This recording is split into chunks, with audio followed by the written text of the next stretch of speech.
So guys UCO bank ने आज के दिन क्वार्टर वन के नंबर्स अनाउंस किए हैं। क्या है कंपनी के नंबर्स, वैल्यूएट यहां पर करने की कोशिश करेंगे। तीन फ्लैग्स हम लेके चलते हैं, ग्रीन यानी कि बहुत अच्छे नंबर, येलो यानी कि डिसेंट नंबर और रेड यानी कि बहुत ही खराब नंबर। येलो और ग्रीन तब रहता है या तो जब कंपनी के कुछ सेगमेंट्स बहुत बुरे हो, मतलब कि ज्यादा बुरे ना हो, ज्यादा बुरे ना हो तो हम येलो सेगमेंट लेते हैं, और ग्रीन सेगमेंट हम लेते हैं जो बहुत अच्छे हो। जब कुछ सेगमेंट्स बहुत अच्छे हो तो येलो और ग्रीन यानी कि डिसेंट नंबर रहेंगे, यानी कि कुछ सेगमेंट अच्छे और कुछ सेगमेंट बुरे, तब आएगा आपका दोनों फ्लैग येलो और ग्रीन। रेड फ्लैग आपका तभी आएगा जब कंपनी के नंबर बहुत ही ज्यादा बुरे होंगे।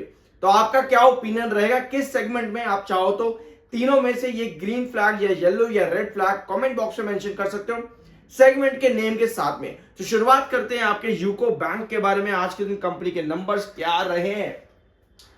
सबसे पहले ये सारे नंबर जो भी हम यहां पर डिस्कस करेंगे वो है स्टैंड अलोन बेसिस पर, सारी फिगर्स आपके लाख्स में रहेंगी। शुरुआत करते हैं कंपनी के टोटल रेवेन्यू से, जो कि मिलता है ट्रेजरी ऑपरेशन से, कॉर्पोरेट बैंकिंग ऑपरेशंस की कैलकुलेशन, रिटेल बैंकिंग जिसमें आते हैं आपके दो सेगमेंट, डिजिटल और अदर रिटेल बैंकिंग, फिर चौथा आता है अदर बैंकिंग ऑपरेशंस, जिसके बाद कंपनी के टोटल रेवेन्यू यानी कि बैंक के टोटल रेवेन्यू बताए जाते हैं कि इस क्वार्टर के अंदर कंपनी ने क्या जनरेट किया है। तो शुरुआत करते हैं कंपनी के टोटल रेवेन्यू से। 7,43,321 लाख जून 2025 में क्वार्टर वन की ये कंपनी का है टोटल रेवेन्यू, जो कि क्वार्टर ऑन क्वार्टर बेसिस पर अगर हम यहां पर देखें तो भैया ये ड्रॉप है। 8,13,680 थे कंपनी के मार्च 2025 के अंदर।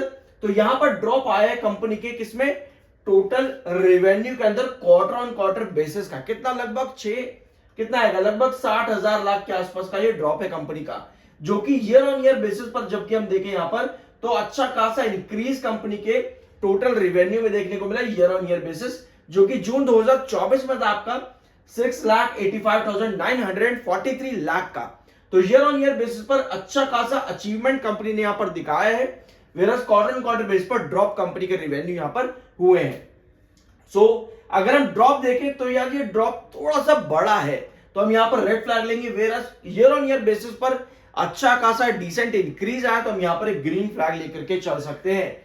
तो अभी तक कंपनी के नंबर कुछ खास देखने को नहीं मिले, अभी से पहले ही सेगमेंट हमने यहां पर देखा है।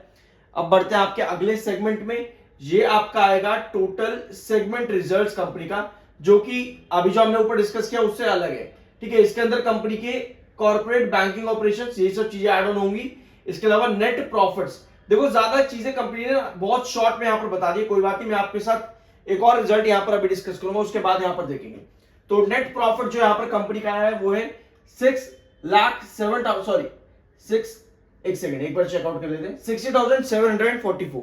60,744 ये कंपनी का रहा है नेट प्रॉफिट क्वार्टर वन 2025 में, जो कि क्वार्टर ऑन क्वार्टर बेसिस पर डिक्लाइन है, क्योंकि मार्च 2025 में कंपनी ने 65,246 ये कंपनी के रहे थे नेट प्रॉफिट, यानी क्वार्टर ऑन क्वार्टर बेसिस पर कंपनी के नेट प्रॉफिट ड्रॉप हुए हैं। Vera year on year basis पर कंपनी का प्रॉफिट जो है बड़ा है।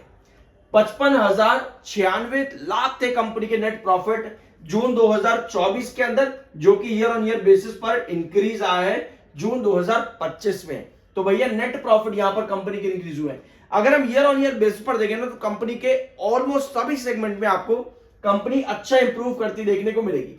वेराज क्वार्टर ऑन क्वार्टर बेसिस पर रेड फ्लैग कंपनी लेकर के जा रही है, तो डिसेंट नंबर है। ठीक है, ईयर ऑन ईयर बेसिस पर ग्रीन हो जाता है, but quarter on quarter basis पर भी हमको अच्छी चीज चाहिए होती है, जो कि मिली नहीं है। तो नंबर्स ओवरऑल अगर हम यहां पर इवेल्युएट करें तो भैया डिसेंट नंबर है, कंपनी ने कुछ ज्यादा बड़ा यहां पर दिया नहीं है। ठीक है, अब आते हैं कंपनी के ओपीएम परसेंटेज। ओपीएम नहीं, यहां पे बैंकिंग है तो फाइनेंसिंग मार्जिन परसेंटेज आएगा, जो कि आपको मेजर बैंकिंग कंपनीज के अंदर नेगेटिव ही दिखता है, -1%। लेकिन अच्छी चीज ये है कि आपका -1 ये पिछले क्वार्टर से जब आप कंपेयर करोगे ना तो आपका financing profit, financing margin percentage ये बहुत कम हुआ है पिछले क्वार्टर में, जो इतना बड़ा नेगेटिव था 5% का, वहां से 4% की कमी आई है नेगेटिव के अंदर। तो ये एक अच्छा साइन दिखता है। वेरास फाइनेंसिंग प्रॉफिट कंपनी के 356 करोड़, सॉरी ये फिगर्स करोड़ में है, ये वाली 356 करोड़ नेगेटिव में थी, माइनस में थी, इस बार मात्र 51 करोड़ नेगेटिव में आई है, तो ये भी एक अच्छा साइन है क्वार्टर ऑन क्वार्टर बेस पर कंपनी के फाइनेंशियल प्रॉफिट और फाइनेंसिंग मार्जिन परसेंटेज के अंदर। ठीक है, तो यहां पर क्वार्टर ऑन क्वार्टर कंपनी की फिगर्स अच्छी हैं, वेराज ईयर ऑन ईयर बेसिस पर भी कंपनी का ज्यादा अच्छा इंप्रूवमेंट दिखा नहीं है। पहले कंपनी प्रॉफिट्स में थी, यहां पर अब कंपनी लॉसेस में शो हो रही है। तो यहां पे कंपनी का जो ईयर ऑन ईयर बेसिस का डाटा है वो अच्छा नहीं है, वेराज क्वार्टर ऑन क्वार्टर बेस का डाटा यहां पर अच्छा नजर आता है। तो अदर इनकम कंपनी की आई है 997 करोड़, जो कि क्वार्टर ऑन क्वार्टर बेस पर ड्रॉप है और ईयर ऑन ईयर बेसिस पर कंपनी की अदर इनकम इंक्रीज हुई है। Net profit at the end company के क्वार्टर ऑन क्वार्टर बेस पर ड्रॉप हुए, वेराज ईयर ऑन ईयर बेसिस पर कंपनी के नेट प्रॉफिट्स इंक्रीज हुए। देखो, अभी अगर हम कंपनी की टोटल नंबर्स की बात करें, सारी चीजें हमने यहां पर देख ली अभी कंपनी क्वार्टर वन के लेकर के, लेकिन अगर हम कंपनी की टोटल वैल्यूएशन को देखें ना, रिजर्व जैसे यहां पर है कंपनी के मात्र 18,465 यही कंपनी के रिजर्व्स है, लेकिन बोरिंग जो कंपनी के है ना वो बहुत ज्यादा है इन कंपैरिजन विद रिजर्व्स। 28,687 ये कंपनी की बोरिंग से। डिपॉजिट्स कंपनी के आपको ज्यादा देखने को मिलते हैं 2,93,542। सो अगर हम कंपनी की बोरिंग्स देखें ना तो इतनी ज्यादा है, मतलब कि अगर आप इसको रिजर्व से कंपेयर करोगे तो लगभग 10,000 से ज्यादा कंपनी की इंक्रीज आ रहा है बोरिंग के अंदर। लेकिन बैंकिंग सेक्टर में क्या ये सच में इतना ज्यादा मार्जिन है रिजर्व्स और बोरिंग्स के बीच में? मेरे अकॉर्डिंग नहीं, बट स्टिल ये एक ज्यादा बड़ा मार्जिन आ जाता है। डिपॉजिट्स अगर आप यहां पर देखोगे वो अच्छा खासा इंक्रीज पर देखने को मिल रहा है। सो कंपनी की जो वैल्यूएशन अगर आप यहां पर देखो ना, कंपनी का शेयर का जो रेट है वो लगातार गिरता नजर आया है। रीजन उसके पीछे ज्यादा क्या है? पहला रीजन आता है कि भैया डीआईएस और एफआईएस ज्यादा इंटरेस्टेड नजर अभी भी नहीं आ रहे हैं।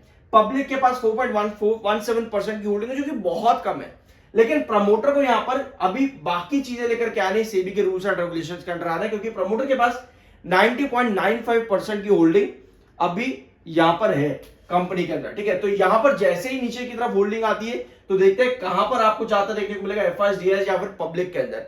तो अभी बहुत चीजें जो इस कंपनी में निकलनी और सुधरनी बाकी हैं, तब तक के लिए ज्यादा बड़ा आपको इंक्रीज शायद देखने को ना मिले। बाकी आपका अपने ओपिनियन है। आई होप कि वीडियो आपको पसंद आया होगा। मिलता है अगले वीडियो में।